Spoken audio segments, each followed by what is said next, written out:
nakagawa kayo ng kasalanan, nalabag sa batas, pwede kayong madala sa DSWD. Aalisin kayo sa poder ng magulang ninyo, dadalhin kayo sa Boys Town Intervention Centers. Ha?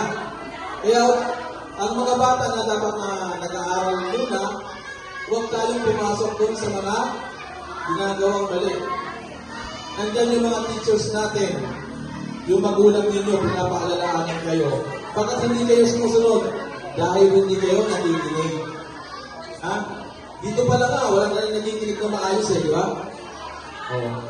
Nagkasalita yung sa harapan ninyo, maraming nagkikwentuhan. Maraming hindi nakikinig. Nagtatawanan, di ba?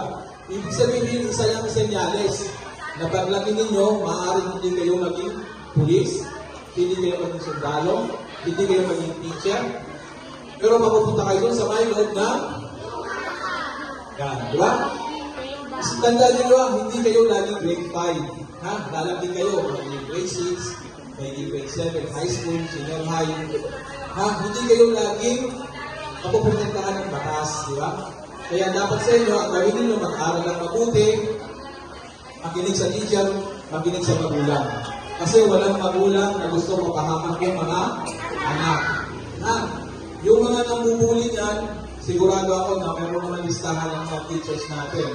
Kung sino yung mga laging laman ng mga records. Pagdating ng 18 years old, malalaman naman namin na kung sino-sino mga yan.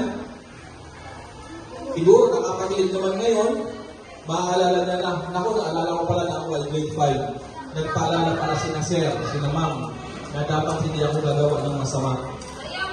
Bakit ako nandito sa kulungan? Bakit ako magtutulong? Ibig sabihin, hindi ka nangingi. Ngayon pa lang, hindi ka nangingi sa sinasabi.